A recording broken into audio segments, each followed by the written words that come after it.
La news du CPI vient de tomber aux US à 14h30 cet après-midi. On va aller voir comment Bitcoin y a réagi et surtout comment cette news va impacter la politique monétaire de la Fed aux États-Unis. Je vous rappelle que c'est eux qui drivent la liquidité qui arrive sur les marchés et que la liquidité, c'est ce qu'il faut pour faire pumper les assets à risque comme Bitcoin et les cryptos. Donc le CPI, comme vous pouvez le voir ici, il est sorti conforme aux attentes. Moi, ce que je regarde, c'est vraiment le CPI annuel et il est sorti à 2,9%. Certains diront que c'est négatif parce que l'ancien était à 2,7%, c'est-à-dire qu'on a une inflation qui remonte, mais nous, ce qu'on veut voir, c'est vraiment le forecast. C'est vraiment l'attente des marchés qui était à 2,9% et on est sorti à 2,9%, conforme aux attentes. Il n'y a pas de souci, c'est neutre pour les cryptos.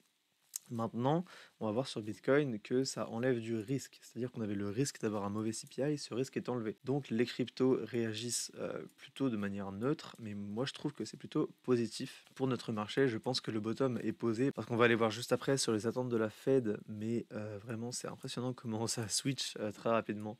En fait, c'est pas forcément pour celle du 17 septembre, c'est plutôt pour celle qui arrive par la suite en octobre et en décembre. Sur Bitcoin, on avait défini que la zone rouge actuelle était une zone de résistance. C'est exactement ce qui est en train de se passer. Le prix a du mal à la franchir. Maintenant, je pense pas qu'on va repartir dans la tendance baissière, c'est-à-dire je ne pense pas qu'on va enfoncer ses plus bas en allant comme ça.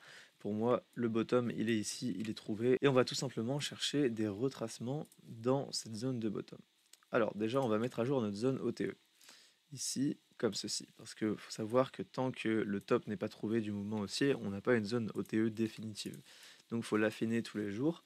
On avait aussi défini, je vous rappelle, la zone grise ici, qui est un BPR. Donc globalement, c'est une zone de fair value gap dans une zone de fair value gap inversée, qui nous fait une zone de confluence et donc un BPR que je peux marquer. Donc voilà. On avait également défini que ce niveau nous permettait de confirmer le fait que le prix a cassé la tendance baissière en daily. Donc je vous rappelle qu'on avait un prix qui cassait à chaque fois les plus bas avec des bougies daily, avec des clôtures en plus. Donc on avait vraiment une tendance baissière en daily.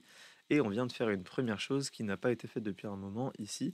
On a cassé ce plus haut avec une bougie daily et une clôture. Donc c'était la journée d'hier qui nous confirme vraiment qu'on est en train de s'inverser et qu'on repasse dans une tendance daily haussière. Donc maintenant, on va chercher des trades à la hausse. Pour moi, le bottom, il est là parce qu'on a un truc très propre que je vais vous montrer parce que c'est important de le préciser. C'est qu'on est venu nettoyer le plus bas avec une mèche avant de remonter. Ça, c'est vraiment super puissant parce qu'on vient nettoyer et ensuite on vient faire une englobante haussière. Qu'est-ce qu'une bougie englobante? C'est quand la clôture a lieu plus haut que la mèche de l'ancienne bougie qui était une bougie baissière. Donc là, on a vraiment un retournement qui nous marque le bottom. Et en plus, on a une dernière mèche qui vient nettoyer tout le monde avant de repartir. Donc pour moi, ce plus bas, il est safe et on va devoir chercher des longues. Ici, à moyen terme, on a déjà une tendance haussière qui est établie depuis plusieurs jours, avec un plus haut, et donc là, on va tracer notre zone de Fibonacci, par exemple une première ici, et qu'est-ce qu'on voit? C'est qu'on a une zone de fair value gap en 4 heures ici, qui rentre en confluence avec notre zone OTE.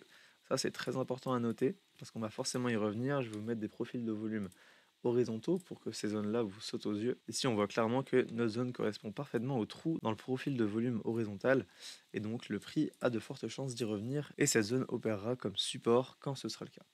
Personnellement, ce à quoi je peux m'attendre, c'est une correction en ABC, donc racine A, B, puis C. On vient dans la zone de fair value gap, on peut faire par exemple une structure de retournement, c'est-à-dire un truc comme ça, hop. Ça, c'est vraiment le genre de pattern que je vais chercher à trader et avec une entrée en longue potentiellement ici sur le retest avec un stop sous ce plus bas. Si vous voulez être plus safe, vous pouvez mettre un stop sous ces plus bas ici ou sous ce plus bas. Mais personnellement, moi je cherchais d'avoir le meilleur rapport risque-reward, quitte à me faire sortir. Donc par exemple là j'ai un ratio de 6, mais on peut aller chercher beaucoup plus haut. Pour moi il y a une première target ici sur ce niveau des 117 400 $. On a ensuite une target ici qui est une prise de profit majeure à 119 000 $, simplement parce qu'on a une zone de fair value gap, c'est une inefficience de marché. Et tout ça, c'est une grosse zone de résistance. Donc simplement, si vous voulez entrer en long ici, il y a un TP à prendre à 117 400 et un autre à 119 100. Ici, ce serait une potentielle zone où on pourra rentrer short, mais pour l'instant, on en est loin. On cherche plutôt à exécuter longue pour profiter d'un potentiel retracement, voire d'une tendance qui nous emmènerait vers un nouvel ATH. Si on atteint les 119 000 $, je prendrai des profits sur mes positions haussières. Voilà, pour résumer sur Bitcoin, le niveau à maintenir absolument, c'est les 111 500 $. Si on passe là-dessous, c'est direction la zone OTE à 109 900 $. Si on maintient cette zone-là, on va chercher une pattern de retournement pour rentrer longue comme ceci, avec un stop très serré qui nous permet d'atteindre un ratio risk-reward très intéressant, avec un TP ici qui nous ferait un ratio de 7,5 et un autre ici qui nous ferait un ratio de 10. Donc voilà, vous avez un petit peu mes zones à surveiller sur Bitcoin. Maintenant, on va aller voir le CPI, donc qui est sorti à 2,9. Et ce qui va être important d'étudier, c'est son impact sur le forecast de la Fed. Alors ici, je suis sur le site du CME. Donc c'est les traders professionnels qui ont des estimations concernant les réunions de la Fed et du FOMC concernant les décisions des taux d'intérêt directeurs aux US. Ça, c'est pour la prochaine réunion qui a lieu le 17 septembre 2025. Et donc, on a 90% de chances de baisser une fois les taux et 9,2% de chances de baisser deux fois. Ce que j'entends par baisser deux fois, c'est 0,5 points ou pour une fois 0,25 points de pourcentage. Ici, les estimations n'ont pas forcément changé, mais ce qui est très intéressant à regarder, c'est à plus long terme. Par exemple, pour la réunion de fin octobre, on a 80% de chances que d'ici à cette réunion du 29 octobre, on ait baissé deux fois les taux d'intérêt et 10% de chance d'avoir trois baisses des taux. Donc c'est très important à noter. Et si on regarde la réunion du 10 décembre, on aurait 75% de chance d'avoir trois baisses des taux d'ici là. C'est très intéressant parce que si on regarde il y a un mois, par exemple, pour le fait d'avoir trois baisses des taux d'ici la réunion du 10 décembre, on avait 45% de chance il y a un an. Aujourd'hui, on est à 75% de chance. C'est-à-dire que les chances ont presque doublé d'avoir trois baisses des taux d'ici là. Donc voilà, c'est vraiment ce qu'il faut retenir. Le marché s'attend à beaucoup plus de baisse des taux qu'il y a un mois et c'est très positif pour les assets à risque. Si on va voir par exemple sur le S&P 500, ici, si je passe en weekly, vous allez voir que ces changements se répliquent complètement dans la dynamique du prix.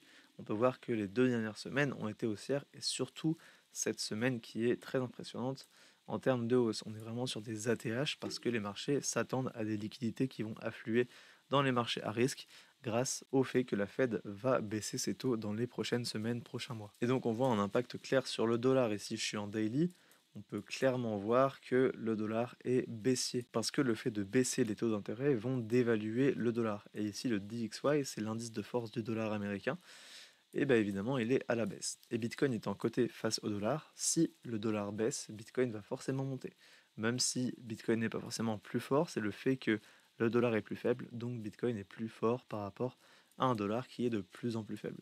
C'est toutes des dynamiques que vous devez comprendre, c'est-à-dire que même si vous tradez les cryptos, il faut avoir les yeux partout, que ce soit sur les actions, sur les indices comme le S&P 500, le Nasdaq, les commodités comme l'or ou encore le DXY. C'est vraiment très important de suivre tout ça. Vous pouvez même aller sur le Forex. Ici, j'ai USDT euro, mais en gros, c'est l'inverse de la paire euro-USD. Pour moi, on est vraiment sur des plus bas. On sait que le dollar se dévalue face à l'euro actuellement et tout ça, vous devez l'imbriquer dans vos analyses techniques en crypto. Également, un petit tips, ici ce ratio euro-USD, moi je le regarde pour mon cash. C'est-à-dire que j'ai forcément une réserve de cash en cas de crash et ce cash-là, je le fais jongler entre le dollar et l'euro. Ici, on sait que l'euro est beaucoup plus fort que le dollar, donc c'est pourquoi pas le moment d'acheter du dollar avec les euros pour du coup faire travailler ce cash en même temps. Simplement parce que aujourd'hui, le marché s'attend à des baisses des taux. Donc s'attend à une dévaluation du dollar, c'est ce qui fait que le dollar est faible. Mais comme d'habitude, c'est des événements qui sont sell the news, c'est-à-dire que le marché le sait et le marché l'a pricé. Quand cette news va arriver, on va pas forcément avoir une chute du dollar parce que tout le monde le sait déjà. Et c'est plutôt à ce moment-là que le dollar va reprendre en force face à l'euro. Et donc je vais encore générer des intérêts sur mon cash parce que j'aurai racheté du dollar qui va prendre en force face à l'euro. C'est simplement comme ça que je fais travailler cette réserve de cash, en même temps avec des stratégies en delta neutral sur Hyperliquid par exemple, pour générer du yield annuel. Donc voilà, sur la fin, j'ai vraiment fait une petite parenthèse sur le cash, mais c'est important de comprendre que en termes de macroéconomie, même si vous tradez un seul actif, vous devez avoir les yeux partout, sur tous les marchés, parce que tous les marchés sont corrélés entre eux, que ce soit en termes techniques ou en termes fondamentaux.